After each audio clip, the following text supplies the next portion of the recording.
Welcome. Good afternoon. Oh, come on. Good afternoon.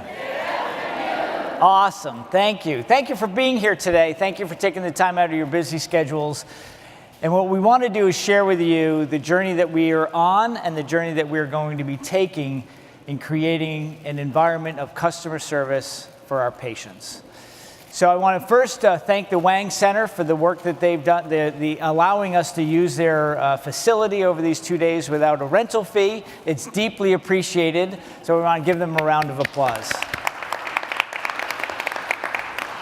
So thank you, Wang Center. So the last couple of weeks, we have been enticing you, teasing you, with posters about Amazon, REI, Zappos, and Southwest. And if you're a reasonable person, like most people in the organization, you say, well, why are they putting up posters about organizations that don't provide healthcare? What is it around those organizations that our senior team seems to think will resonate with our community? And there's something about those organizations that's very special. Does anybody, actually, before I go there, how many people have shopped at Zappos? Gotten a pair of shoes? Clothing? Okay, great. How many people have shopped at REI? A little bit more. How about Southwest? Have flown on Southwest? A pretty good number. And how many people have not, no, how many people have used Amazon? A fair number. Probably the majority of us have used Amazon. These organizations have a common theme. Does anybody want to guess what that theme is? The customer. They put the customer first. They've said, we're not in the business of just selling a product or a service. We're in the business of delighting our customer, to be able to do what they need to do better, faster, differently than the way it's been done before. We're inspired by that because Tufts and the floating have a history of putting the patient at the center of everything we do. It's in our mission statement. It's been part of our culture. And it's actually one of the reasons why I keep coming back to this organization, because we are so patient-centric. So putting the patient at the center of everything we do also means that we need to deliver for every patient every time a customer experience that is like no other. And you're going to hear Matt, Brooke, Terry, and Deeb talk about this from different perspectives over the next 40 minutes. Let me talk about two of the companies and what we've learned as we went out and talked with them. And I'm going to first talk about REI.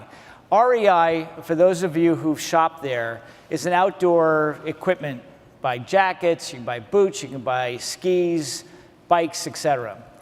And when they started thinking about who they wanted to be representing their company on the floor, they brought in people who were like really super uber outdoor people, really intimidating. They knew what ropes to use. They knew what kind of climbing shoes you need for scaling, sheer walls of rock.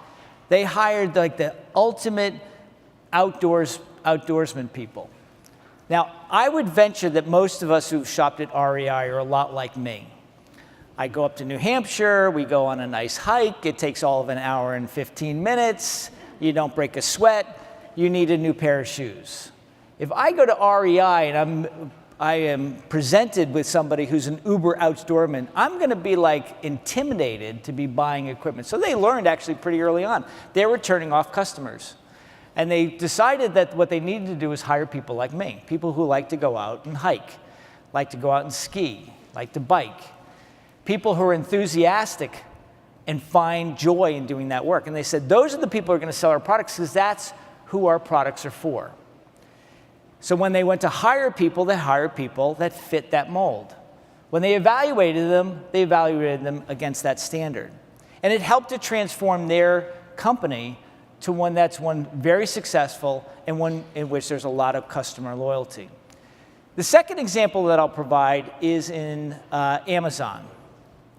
Amazon has had probably an impact on all of our lives. They seem to know exactly what we want. They remember everything that we've ordered.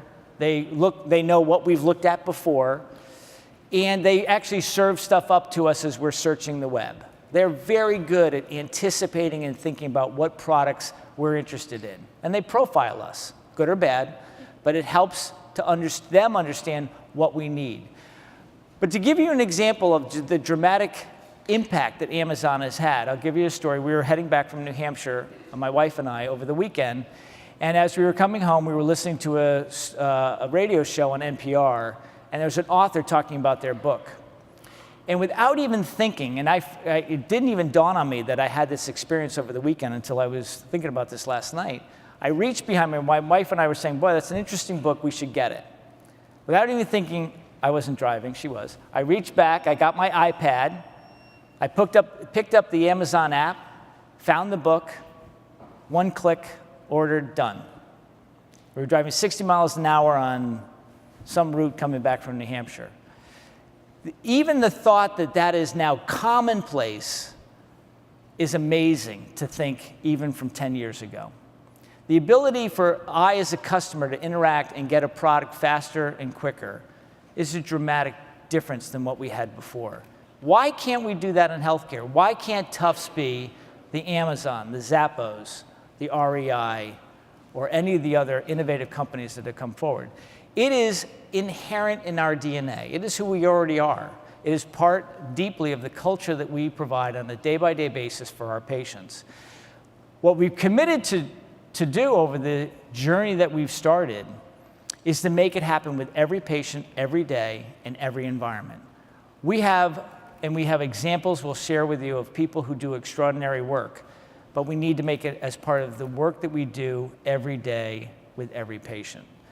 So we're going to start off, each of the folks are going to speak. I'm going to hand it over to Matt. He's going to talk to us through the patient's voice. Thank you, Matt. Mike. Hi, all. I'm going to give you a little bit of insight into what we accomplished about a year ago. We started with focus groups for our patients, and we listened to them. The uniqueness about our focus groups was that these patients did not know they were coming to talk about Tufts Medical Center and Floating Hospital for Children. They were coming to talk about healthcare in general, healthcare in our region. We took them through hours of conversation of listening to them before we actually let them know that Tufts Medical Center and Floating Hospital for Children were sponsoring the event. So our idea was that we would actually understand from them what was good and bad with healthcare in Boston, what we were trying to get out of them. What we found out were three key things. The first was that they felt really lucky to be in Boston and to be in this region because healthcare here is phenomenal. The quality, the clinicians, the clinical care is superb. Remember, we talked about this by not talking about Tufts Medical Center, and in every conversation, they raved about Tufts Medical Center, and they raved about the experiences they had here throughout this process. They then would pause, and we would dig a little bit deeper, right? Tell us some more. And they said, the hard part we have is that the experience is okay.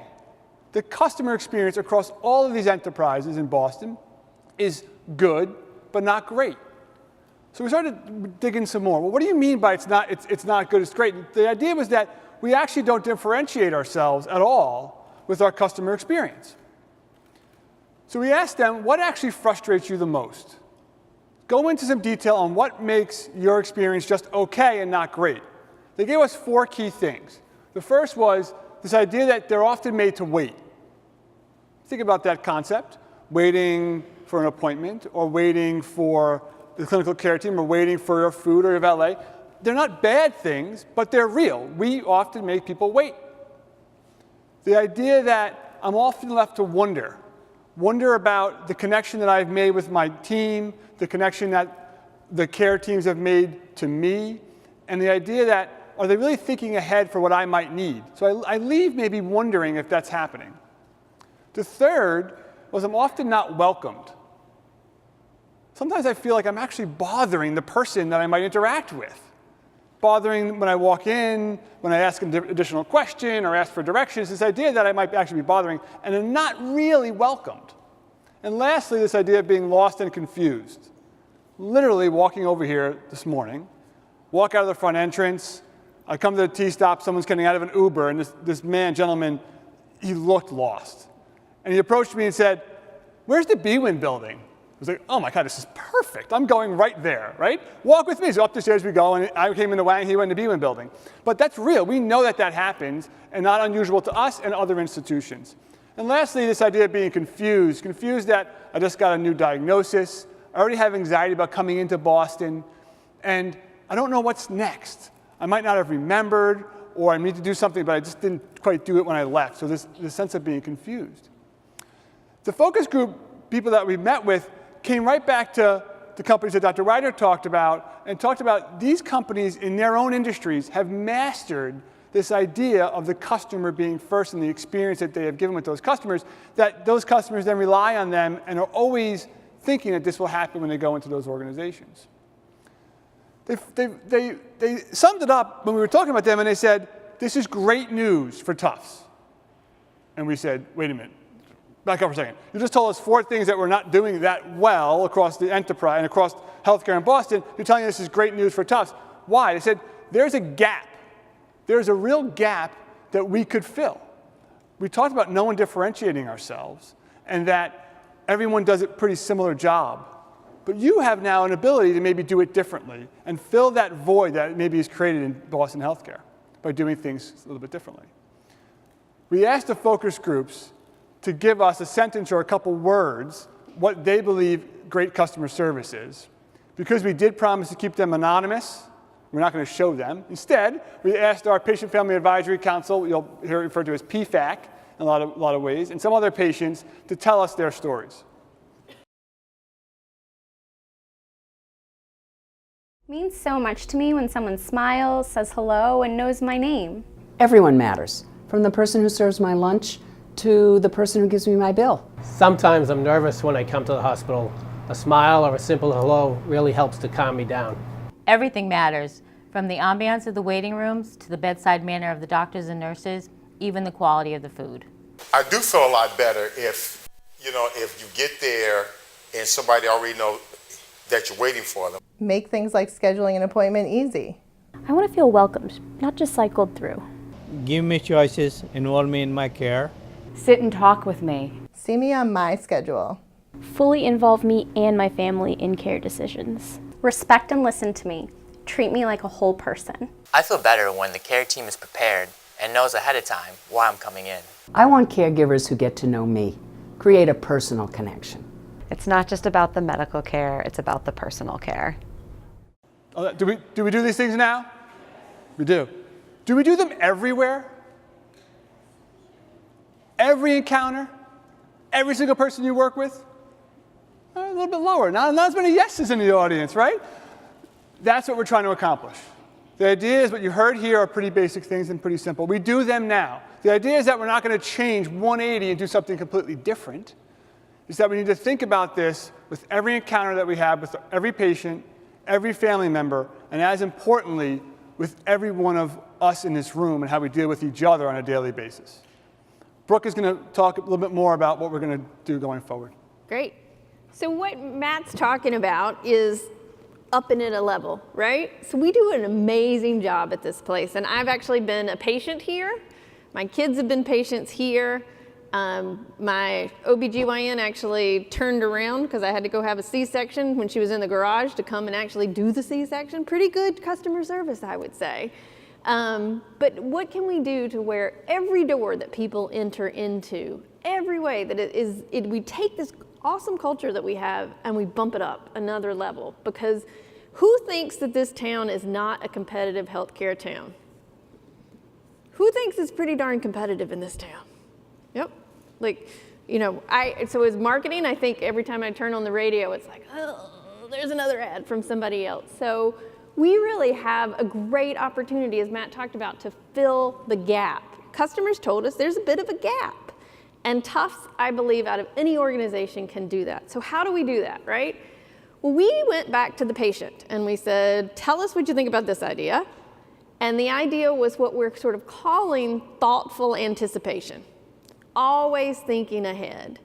So what if the way we framed everything we do during the day, during the night, when we're all working, is that we're thinking ahead for our patients. So we're prepared when they get there, and we know their name, just like they said on the screen. A simple thing, but you know what? It's kind of hard sometimes. We get our systems going and being able to think ahead, right? Know the patient's name and welcome them when they get there.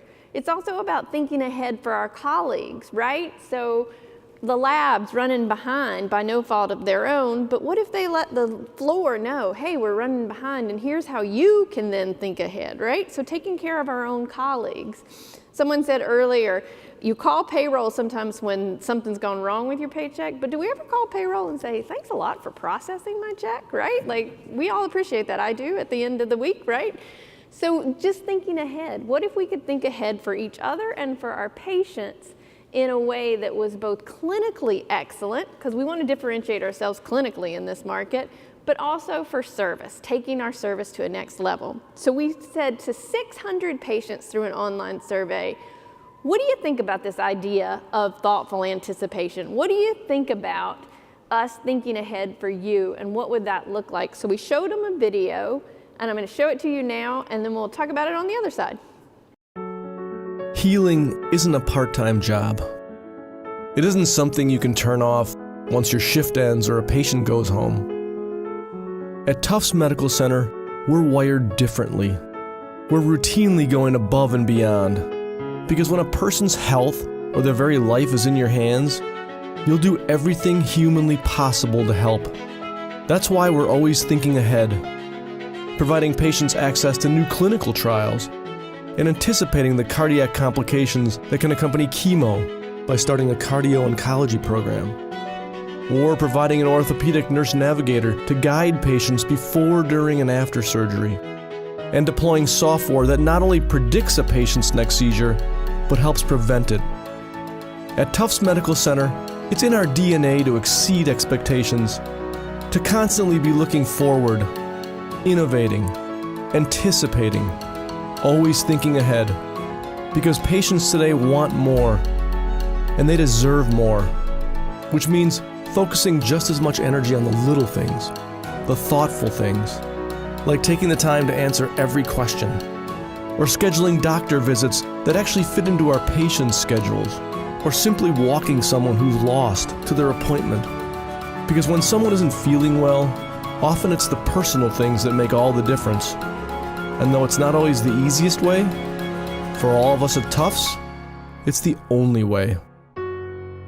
Tufts Medical Center, always thinking ahead. What do you think? Is that the Tufts that we are and that we can be both? I mean, to me, there's so many things in there I see that are us already, and places where we have opportunities to take it to the next level and differentiate ourselves and have people say, wow, you know, there's a lot of great academic medical centers in Boston, but as a patient, the one I want to go to is Tufts. Like that, at the end of the day, what I think we all get up for in the morning, right? We didn't pick healthcare to work in because, you know, we wanted to make widgets or we wanted to just sort of go through the day. It's all about that trust with the customer. So those 600 people saw that video and they were extremely impressed with what they could do. So 80% of the people that saw that video said, if you do that, every door that the patient enters into, every interaction they have, you will separate yourself from the rest of the market. You will be different than any other academic medical center in town. That's filling the gap that that Matt talked about earlier. So 88% said that if we could do that, that they would trust Tufts Medical Center. So the ultimate thing that we can give to someone, especially when they're vulnerable in a healthcare situation, is to trust the place they go to. 88% said if we live the way that video showed us all the time, they're gonna trust us. And then 70% said they'd be more likely to choose Tufts Medical Center. So not only is this the right thing to do, it's also a great growth strategy, right? We're talking about converting people, changing people from other places to come to Tufts. And then 66% gave us the greatest compliment. If we live like that, they'll send their friends and family here. And that's a big thing. We don't send our friends and family to a place that's just so-so, right? You don't ever do that to the people that you love. You want them to go somewhere great. And they said that Tufts would do that. So the biggest number that if you'll take away from this is 100%. This is the right thing to do for our patients, but also each other. So look at the person next to you and think about how this is about serving them as well. So I want to introduce some folks that will do our next part, and they'll talk about some examples of how we're doing this already, because I think it's really inspirational for us to do that. So Deeb Salem and Terry Hudson-Jinks, and you all got an email yesterday that Deeb and Terry are going to be interim leaders when Mike goes up to the WellForce level on May 1. So great leaders. So we thought it was really important as we're doing this event to know that Mike started us on this journey, that he's really established the stake in the ground, that customer service is the way that we can differentiate ourselves. And I know, still at WellForce, that he'll be pushing us from there. But I'm also really excited because there's not two greater people that will help us push this initiative further as our interim leaders. That's great. Thank you, Brooke. We're delighted to have the opportunity to share great stories of employees here that live thoughtful anticipation every day. Steve, do you have a story for us? I'm going to start with an example, but I'm going to tell my own story first. Who has ever heard me tell a story? Who has not heard me tell a story? So a bunch of years ago, a Tufts MD MBA student came up to me and says, Dr. Salem, I said, wait a second, Deeb. Deeb, you have this reputation, you know, you've gotten all these awards, you're in Boston Magazine and your Heart Association awards of being such a great doctor. I've decided to write a report about you. And he brought a big notebook and he says, how do you do it? I said, it's kind of simple.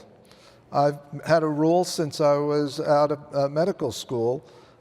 Every encounter I have with a patient, I want them to feel better after they've seen me than they did before. That could be telling them a story, asking about their kids, but I have a plan and I anticipate what, even for new patients, that there is something I can pick up on that will make them feel better. And I use the example, there are patients that had heart surgery 30 years ago and they've told everybody I was their heart surgeon. I was never a heart surgeon. I never could have been a heart surgeon. So the first person we want to compliment is Cyril Allison. Everybody knows Cyril. He's security officer. He greets you coming out of the garage. And I go to get, when I want to smile, I go past him because he makes me feel better. Great. And who knows the next great employee? Linda Hosfall. Anybody work with Linda? Linda's been a member of our pediatric nursing community for about 30 years. And what makes her unique is she really connects with patients, the children. She gets to know what makes the child different so that she can help the parents really expect and prepare for the next phase of illness or recovery, really decreasing the stress load. The next person is Matt Mustafi. We have a wonderful emergency department. Matt made it better because he realized that there are a number of people that want to go to the emergency room. They're not critically ill. What did he do? He devised a way where they can call up and get an appointment to come to the emergency room. Kind of simple, isn't it? But it worked, and it's made our emergency room better and our patients happier. Next, our friends in research have an employee by the name of Nyla Mitro. Nyla works in IRB, and that is the department that's in charge of ensuring that all of the clinical investigations and research are done safely. And what she realized is new researchers who were proposing research for the first time really struggled with the process. So she made a highly coordinated new orientation to the IRB that decreased the stress load a lot in the new researchers. Next is Sunny Chatterjee, amazing surgeon. When women have breast cancer and get operated on, it's usually 2 stages. They have the breast cancer removed, and then they come back for another operation for reconstruction.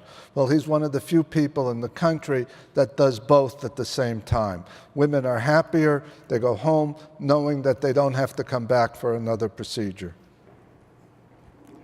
And then we have Semrai Ramkiskin.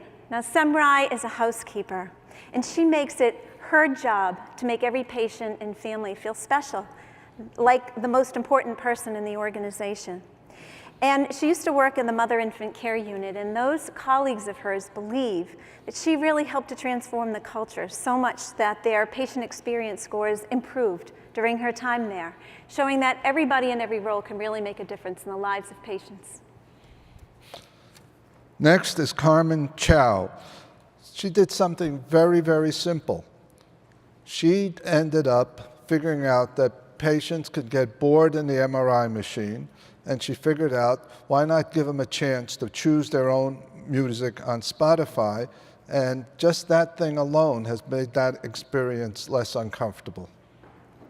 And then there's Justin McClinch. Justin makes sure that every single person who comes to cardiology is seen promptly. He knows people don't have a lot of time and they're anxious to see their doctor. He makes sure their check-in and their check-out runs efficiently. And if they need a ride to their car or to their next appointment, he takes them in a wheelchair.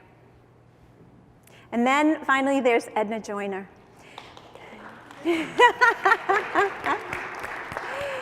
So Edna Joyner has been a part of our community for 30 years, and she's worked in many different parts of the medical center, and currently she works in the neuroscience ICU.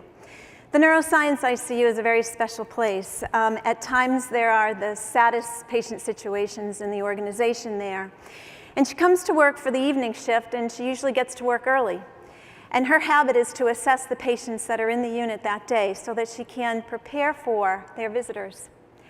And make sure that when they come in, she can help them to the room, get them a cup of coffee, and as she gets to know them day after day, make sure they're eating okay.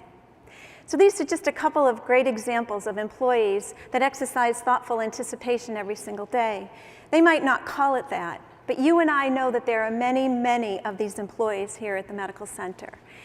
And what makes us special as an academic medical center in this crazy town of Boston are the people. It's all of you.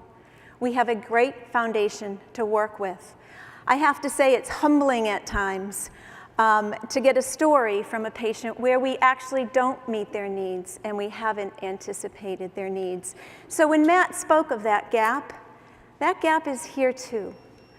And it's exciting in a sense and exhilarating that nobody commands service excellence in Boston or New England, and we can be that organization to close the gap.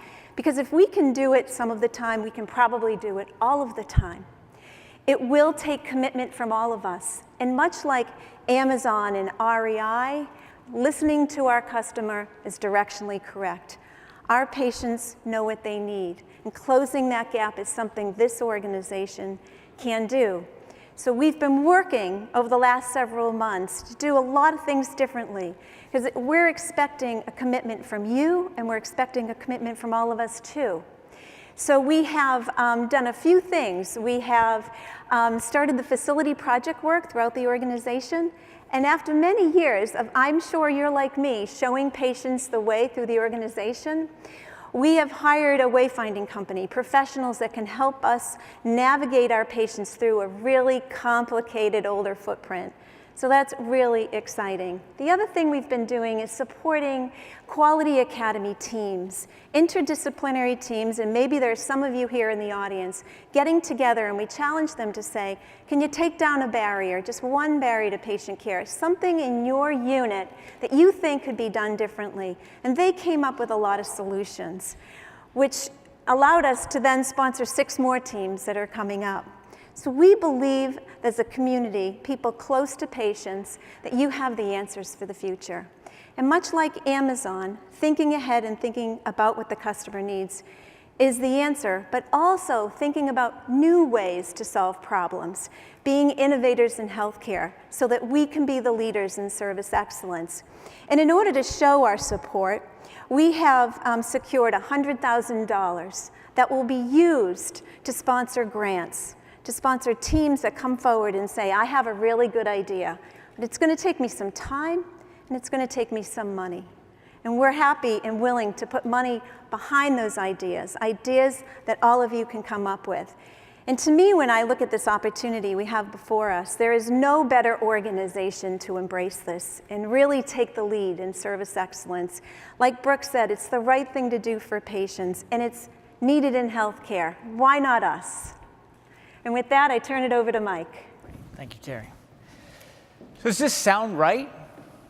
Does this sound like Tufts Medical Center and the floating hospital for children? Sound good? So this is a journey that we're on. This will take some time to make it for every patient in every location in the organization feels this sense of thoughtful anticipation where we're always thinking ahead. This is a journey we're on. So a good journey always requires a journal to go with it. So on your way out today, you're going to get a little goodie bag. It's going to have a journal, and it's going to have some of the concepts that we've talked about, highlight some of the employees, some of the patient stories that we've featured both here and in other locations. And there's in the back a series of blank pages. Blank pages for you to write down your ideas. Terry talked about the $100,000 that's been put aside to help germinate ideas from the ground up. To use your spark of imagination, to use your ideas to help bring forward how we do this in all locations throughout the organization. And for us to then share those ideas across the organization and hardwire them as part of the culture and building that culture that is so emblematic of Tufts and the floating. So the journal also comes with a pen, and the pen, if I can get it to work, it has a light. So for those of you who like to write in the dark, you can actually write with it. But this is supposed to symbolize the spark that we want you all to walk out with today. So we're going to have one more video. Every good process needs cheerleaders, and we couldn't think of a better group of individuals than the Patient Family Advisory Committee to wish us well as we go through this process. So roll the video. If anyone can do this, Tufts Medical Center and Floating Hospital can. Tufts Medical Center, you can change things for the best. You can make the difference. One person makes all the difference. Tufts Medical Center, I know you can do it. Tufts Medical Center can be the best at service excellence. You can do this. This will make Tufts stand out. You can do this. It's so important. I believe Tufts can do this. I know you can. One person can make all the difference. If anyone can do this, Tufts Medical Center and Floating Hospital can. Tufts is different. You really care. I believe Tufts can do this. I know you can. You can do this. You already do. Some of us come a great distance for Tufts quality care. Thanks for being accommodating. And thank you to the Patient Family Advisory Committee for those words of encouragement. So some of you may be wondering, there's a little sticky pad on your chair and a pen. So why is that there? And yes, there was thoughtful anticipation as to why it was put there. What we want is one idea. One idea that you write down on the sticky pad, and there's on the back, there's going to be some boards for you to give your sticky to folks. One thing that you could do, or your area could do, that would start this concept of thoughtful anticipation and always thinking ahead. So we want you to write that down. I'm going to give you one last story, and then we're going to show the video again that we showed earlier that shows the concept that we're going to be driving towards, and then we'll let you get back to work. So the last story, and this is to give you a chance to write on your little sticky pad what you're going to do, because we need your input, we need your spark. So there's a consultant we've been working with for a couple of years now. She travels all over the country, working at many academic medical centers and large hospitals. And she, unfortunately, about 6-8 weeks ago, fell and broke her leg. And it was finally recuperated to the point where she could travel, and she was on campus here at Tufts doing some work for us, and she had still had a brace on her knee. She came in the morning, was fine, and as she came out, she ordered an Uber, which is a whole nother story, right? She ordered her Uber, and as she came out of 800 Washington Street, she realized that it had snowed. And the sidewalks, although they had been scraped and had been cleaned off, were still pretty slick. And she has this brace on. She just got through an 8-week recovery of being laid up at home and was now deathly afraid that she was going to slip and fall on the ice. Her Uber, unfortunately, couldn't stop at 800 Washington Street. It had to go down to where the dental building is, so it's about a half a block down. And she had this moment of dread. How am I going to get from 800 Washington Street to the end of the block to get my Uber? And the Uber was not going to come around and kind of do it again. without any prompting, a public safety officer came up beside her and said, "You look like you need some help. How can I help you?" And she gave him the story and said, "Look, I'm worried I'm going to slip and fall and re-break my leg on the way down the block." Without missing a beat, he took her by the arm, walked her down the block, and helped her get into her Uber. He wasn't asked to do that. He just did it because it's part of the Tufts and floating culture. We step in, we ask, how can we help? And we make things like that happen.